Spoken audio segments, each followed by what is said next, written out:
นั่งกินเหล้าจงตัดใจจากเขา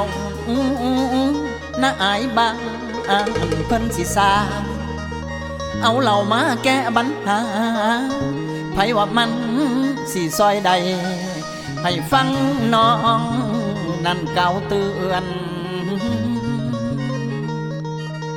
อันความมักขาดเคลื่อนหัวใจเจือนแต่แนวมองน้องบ่จักในน้ำคนหักทำไอ้ใจแป้ว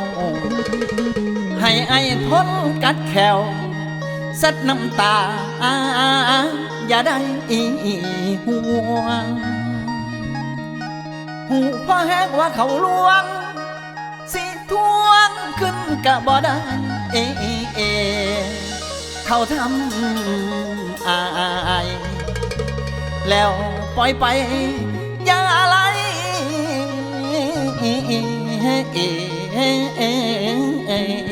นั่นละนะ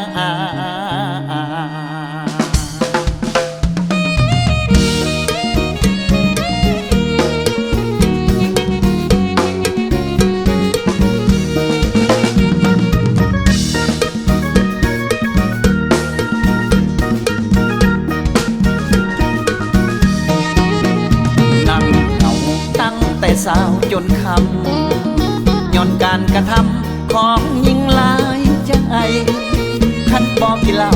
จากสิเหตุแนวใดแนวคนเสียใจหาทางออกบ่มีผิดหวังจึงเอาเหล้าแก้ปัญหาอาศัยสุราพาให้ตัดใจลืมกินเหล้าเข้าไปออกอาการซึมอยากตัดใจลืมไปหน้านงคามียาดีอยู่บ่เม็ดละล้านสั่งซื้อบ่อันได้ดังใจต้องการกินลงไปให้ไอ้ลืมนงคาเม็ดละล้านยินดีจะซื้อให้กินให้ลืมสิ้นอดีตที่ผ่านมา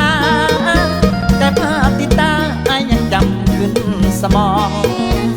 เคยไปมาท้าสู่กับเนื้อทองเคยหมุนตัดน้องมือข่าวเอาหากันต่อมาน้องเห็นผู้หญิงคนนี้ได้พบอีกทีเมื่อบุญธาตุหลวงน้องเห็นเขามีผู้ชายเดินทวงและมีท่าทีหึงหวงกับชายคนนั้นอย่างน่าอิจฉาบ่ดีปานใดน้องนี่ขอว่าหญิงคนนี้บ่ดีปานใดน้องนี่ขอว่าตอนอ้ายเผื่อเขายังบอกทางน้องหลายครั้งผ่านมาแต่บ่กล้าบอกทางเขาไว้ยันคนเสียใจแม่นคือตัวอ้ายจริงในปี